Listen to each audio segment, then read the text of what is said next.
Head televaatajad, meelelahutuslik vestlussaade Kogukonnaklubi jätkab ja mina olen saatejuht Ivo Rull.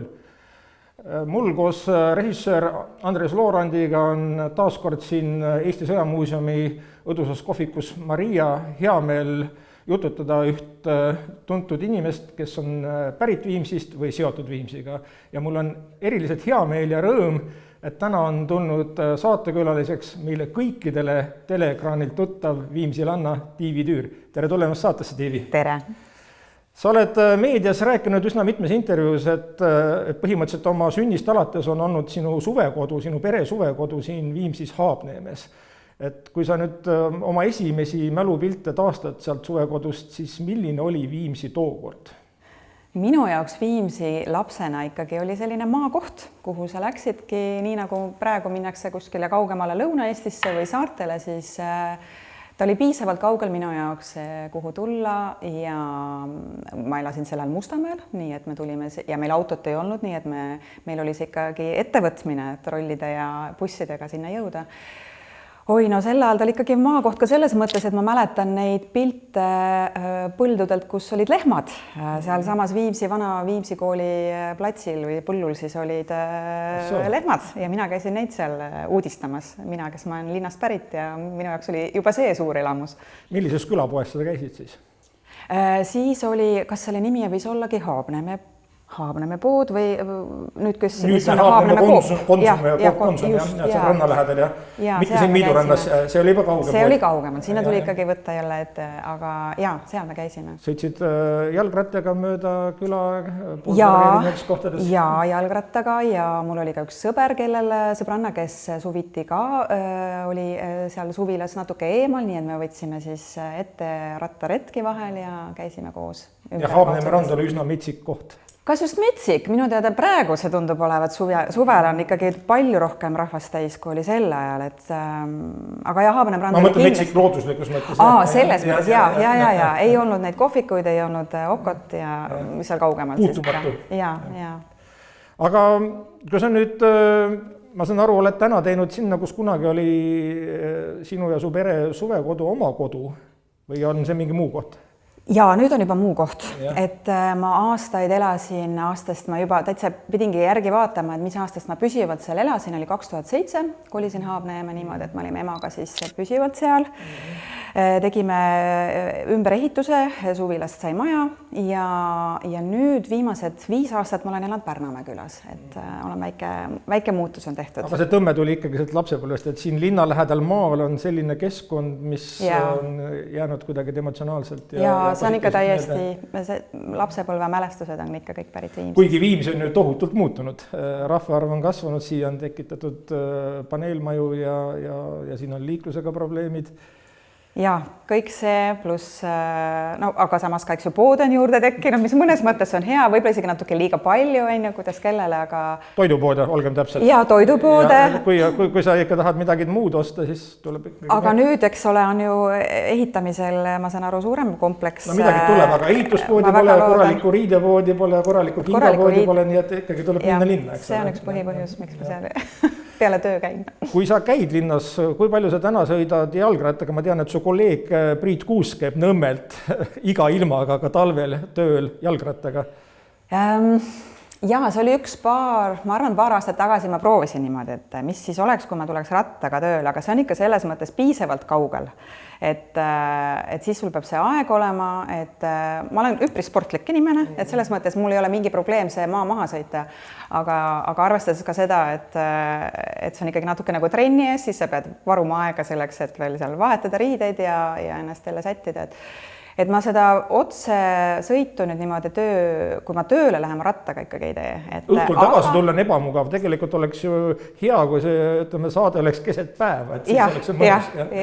No suvel on ka tegelikult õhtul väga tore ju rattaga sõita, aga mida ma teen aina tihemini on see, et ma kasutan seda pargi- ja sõidasüsteemi, ehk ma pargin oma auto sinna Vimka alla platsile ja sõidan bussiga tööle, sest tegelikult, nagu me kõik teame, eks ju, kütus on kallimaks läinud ja ka parkimiskohtadega on probleeme, meil on praegu seal ehitus käib ja aina vähem ruumi on parkida. Aga sinu teletöö eripära vist on see, et sa ei pea tipptunni ajal Pirita teele minema, ei minnes ega tulles?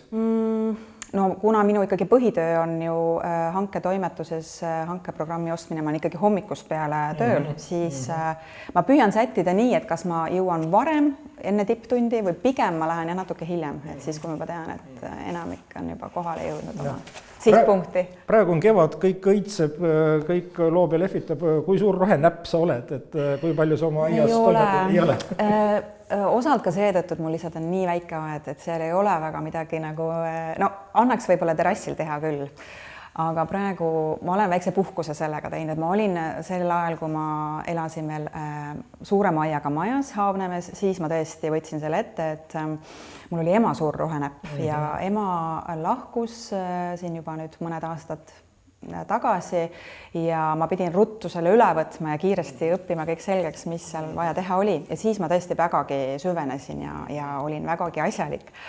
Aga praegu ma olen võtnud väikse puhkuse sellest, ütleme nii, et aed on nii väike ka, et aga mulle juba piisab ka sellest, kui mul on seal terrassil mõnus nurgake, kus saab istuda ja värsket õhku ja linnu laulu nautida ja mõned lilled ka.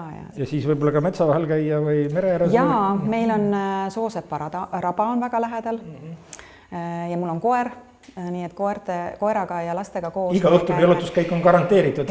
See kindlasti, aga no oleneb, kui palju mul aega on, et vahel ma võtan pikemad otsi, et ja me käime tihti ka Karulauguradadel ja siin Laidoneri pargis, et selles mõttes ma püüan seda aega leida, aga noh, olenevalt, kui kiire on tempo.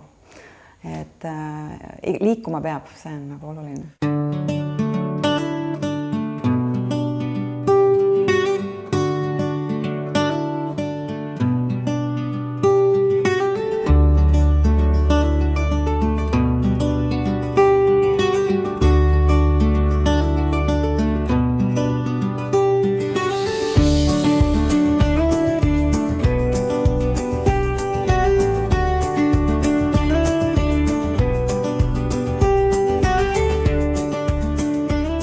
Mainiski, et oled sportlik eluviisidega, vastab tõele, olen korduvalt näinud MyFitnessi klubis, kuidas lähed rühmatrenni.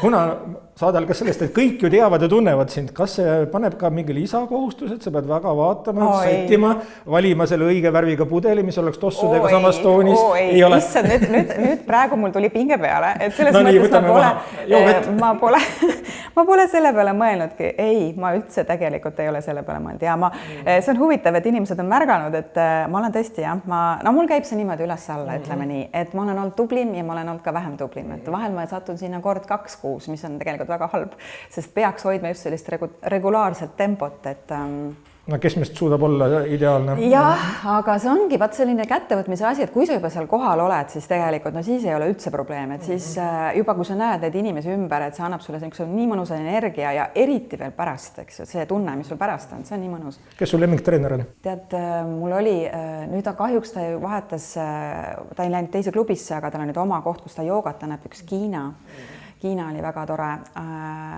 Mul on jube halb nimeda mälu, ma pean ütlema, aga mul on küll üks oma lemmik, kes teeb väga head body combati trenni ja X-trenni, nii et küll ta ise teab, keda ma silmas pean. Televisioon on selline ühest küljest imeline, teisest poolt müstiline asi, et sa mainisid, et sa oled tegelikult ju igapäevaselt tööl ERR-i, ETV ja hanketoimetuses, kus oled 20+ aastat teinud tublit tööd südamega, hankinud programme, multifilme, dokfilme ja nii edasi ja keegi sellest väga palju midagi ei teadnud ja sind ilmselt ei tuntud. Ja siis nüüd paar aastat tagasi, kui hakkasid ETV ilmateadustajaks, siis kõik teavad, tunnevad, intervjueeritakse, kutsutakse saadetesse ja pannakse tähele ja tunnustatakse. Kas see ei ole mitte ebaõiglane? Ei, ma ei usu tegelikult selles mõttes, et kus ka inimesed peaksid teadma neid kaadritagusid nägusid või selles mõttes loogiline ju, et eks ole, kui sa oled ekraanil, siis inimesed võib-olla ju märkavad, aga ma ei ole tundnud nagu vajadust, et mind peaks keegi märkama tehes seda tööd, mis ma ennem või praegugi teen, eks ole, olles ostja. Et kõik on väga loogiline, ütleks. Su poolvend Margus Saar on meedias maininud, et talle väga meeldib, kuidas sa välispartneritele helistades ennast tutvustad. TV from ETV. ja see, ma arvan, see tekitab kohe väikse naerupuhaka. Ja nüüd ma küll, ütleme, aastaid tagasi, kui ma alustasin selle ostmisega, siis nii väga mu nime veel ei teatud selles ringkonnas ja siis tõesti tuli see nagu üllatusena. Ja oli olukord küll, kus üks partner helistas tavatelefonile ja võtsin vastu, ütlesin, et hello, this is TV from ETV ja teda see naermus, et I'm the radio, et ma olen nagu raadio, et ta arvas, et ma teen nalja, aga tegelikult jah, see on nii huvitav, et kuidagi on niimoodi läinud, et just kui vanemad oleks teadnud, et ma kunagi töötan televisioonis, et jah, selline huvitav sõnademäng on küll, jah. Selle põhjal, et sa nüüd oled vist keskendunud lastesaadete sisseostmisele, ma kujutan ette, et sa oled ära vaadanud kõik multikad, kõik lasteprogrammid ja kas see annab sulle kuidagi nagu teistsuguse emotsiooni, et sa nagu ei jälgi nii palju päevauudised või pead ka seal AK lõpus ikkagi vaatama kõike seda, mis maailmas tuleb, seda jubedat ja karmi? Jaa, ikka jälgin. Selle lasteprogrammi ostmisega ma lihtsalt ütlen nagu kommentaariks seda, et eeldatakse või arvatakse, et kui sa ostad animasarju näiteks, eks ole, et siis see põhitöö koosnebki sellest või sisaldabki peamiselt programmide vaatamist ja tegelikult see on ainult üks väike osa.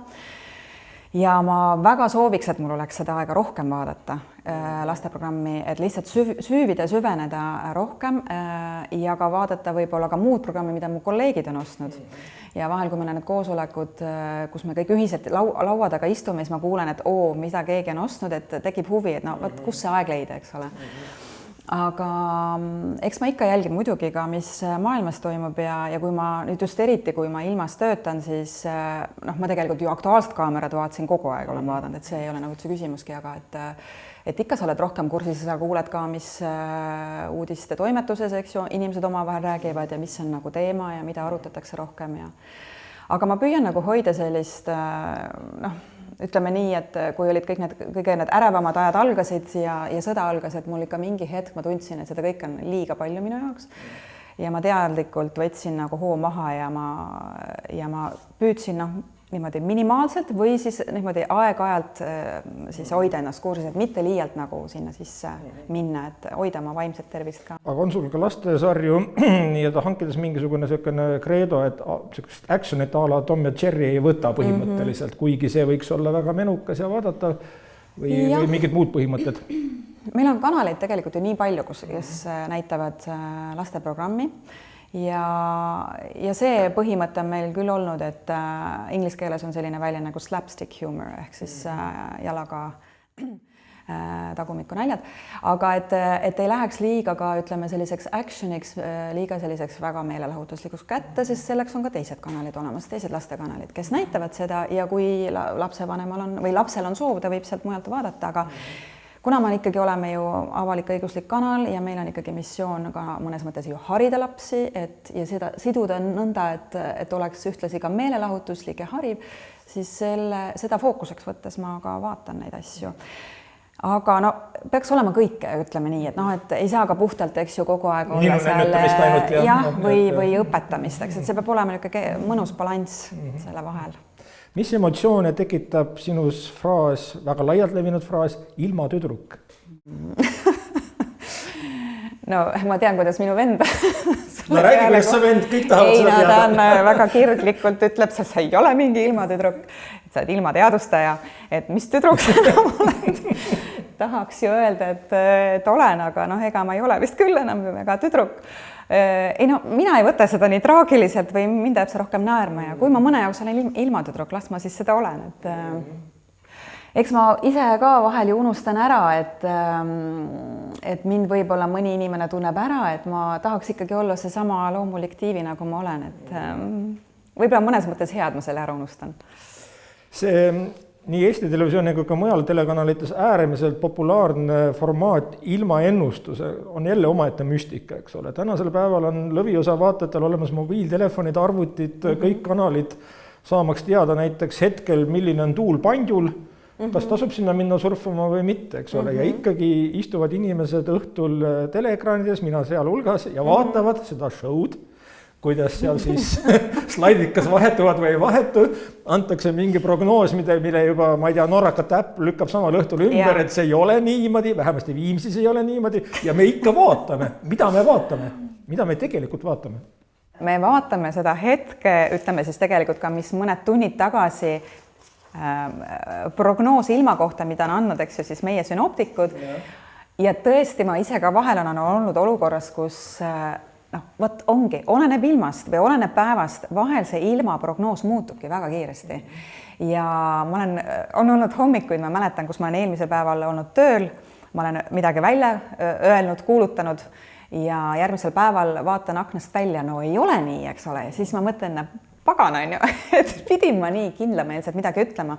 Aga see ongi see info, mida sa sel hetkel, eks ju saad, et ega meie ju tugineme ikkagist sellele mustvalgele kirjas olevale infole, eks.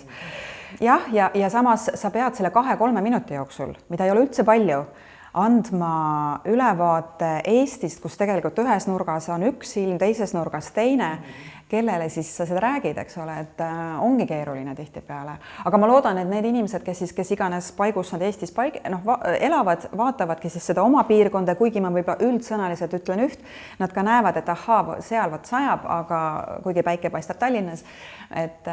Ja kes ikkagi suuremat huvi tunneb, mul oli siin üks tuttav ka, kes tegeleb surfamisega, et nendel on omad kohad, kus nad vaatavad ja need tuuled on väga olulised. Väga olulised äpid on olemas. Aga see on ju nii, et eriti Viimsis pannakse nagu Tallinna Põhja-Eesti prognoosiga sademete suhtes nagu nii-öelda mööda, kuna siit Miidurannast algab nagu noaga lõigatud, kui linnas sajab, siis siin on kuiv. See väidetavalt sellepärast, et Tallinna lahes on mingid õhuhoovused, mis tõmbavad tegelikult need sademete pilved sinna kuhugi Lasnamäe ja Kesklinna peale ära. Sa oled isegi suurem ekspert kui mina. Ei, ma ei tea, ma räägin oma empiirilistest vaatlustest. Ja ma ütleks, ma tuginen ka nendele, sest ja see on nii huvitav, et vahel ju Kesklinnas, eks ole, sajab ja on mingi üks ilm ja siis samas Viimsis paistab päike, meil on see kõik jumala hoopis teine ilm, eks ole.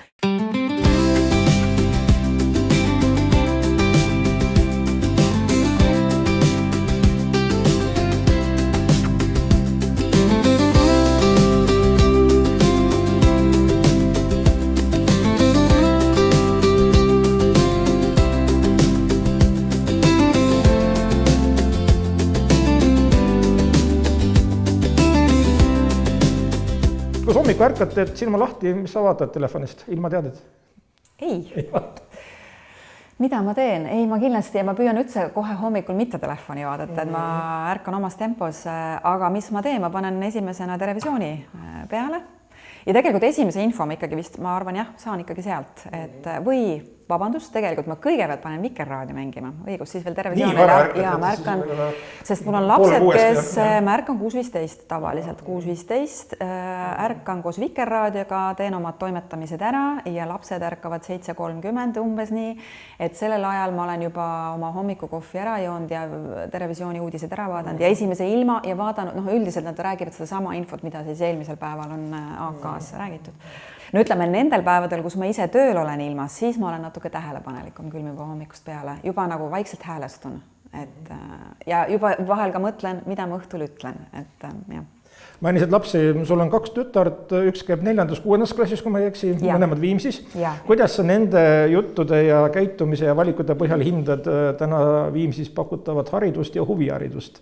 Võid olla kriitiline? Ei no, mis kriitiline nüüd? Mul on lihtsalt lapsed nii erinevad, mis tihtipeale ongi, mida paljud räägivad, et kui on, kellel on 2 või 3 või rohkem lapsi, et lapsed on nii erinevad mul. Ühel, kes on algusest peale käinud ühtedes huviringides ja muusikakoolis ja tubli õppur, siis teine, kes on selline, ütleme, rohkem niisugune rebel, nagu ingliskeelne sõna, et soovid ja huvid muutuvad pidevalt, siis tema puhul võib-olla ta oleks rahul olematum, kui tema käest küsida, kuidas ta on rahul mingit ütleks nii nagu on. Ja ütleme, ega ta ei ole ka väga suur fänn koolis käimise osas, et ta küll teeb kõike ilusti ära, aga viimane asi, kuhu ta tahaks, ma arvan, minna on kool. Aga mina olen küll vägagi rahul ja mulle väga meeldib Viimsi kooli selline õhkkond on mõnus, mulle meeldib meie direktor või Viimsi kooli direktor, kes on väga sümpaatne, väga tubli ja hooliv ja selles mõttes ma arvan, et me tegime väga õige otsuse, et me tegelikult alguses kaalusime, kuna me sel ajal elasime veel Haapneme piirkonnas, me tegelikult kaalusime Haapneme kooli, aga seal oli nii tugev konkurents.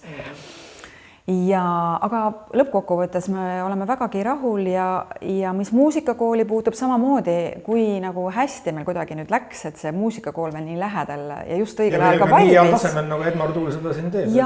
Et see samamoodi, et mul küll nüüd väiksem laps tuli küll juba poole pealt sealt muusikakoolist ära, aga see oli puhtalt tema isikust kinni, lihtsalt on seda tüüpi, kes ei püsi paigal ja kes läks kitarri õppima, mis talle väga meeldis sel hetkel, aga no nüüd on jälle uued huvid, aga samas vanem tütar õpib mul klaverit 4. aastat, nüüd lõpetab, et mina ei ütleks midagi halba.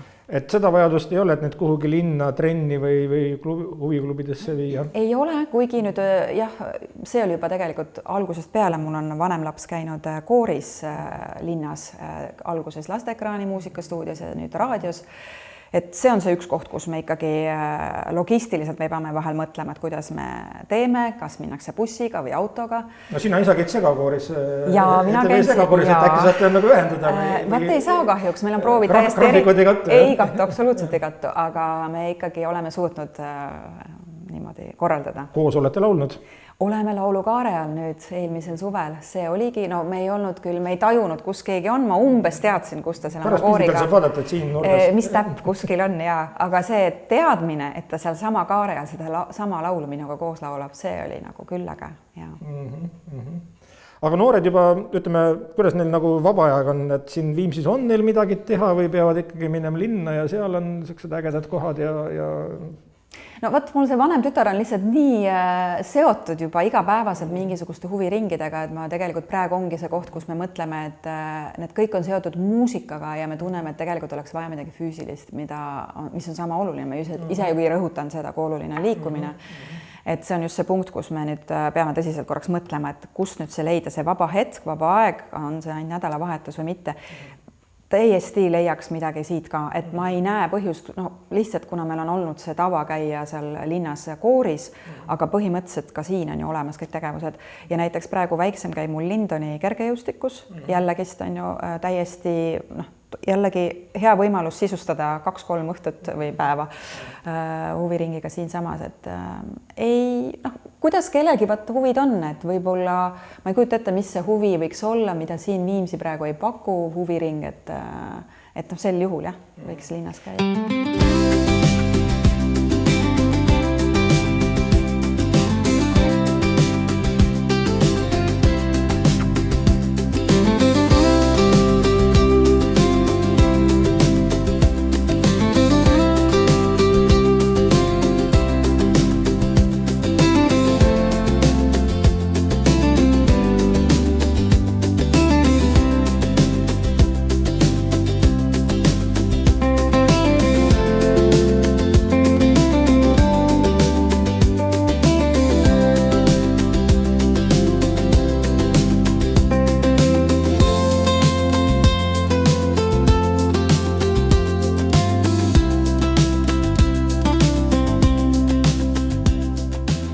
Sa ise tegeled veel ka rahvatantsuga, kui tegeled või? Jaa. Siin Viimsis või kuskilgi mujal? Proovid on meil telemajas. Kord nädalas, väga vara. Vara tähendab siis see, et tund algab 8:15 ja nii tihti viimasel ajal ma just mõtlen ikka, et kuidas me ikkagi nagu lepime sellega. Aga lihtsalt, kuna kõigil on omad tegemised ja töö ju pärast tuleb sinna otsa, siis me see vara ja see aja nõnda leidsime.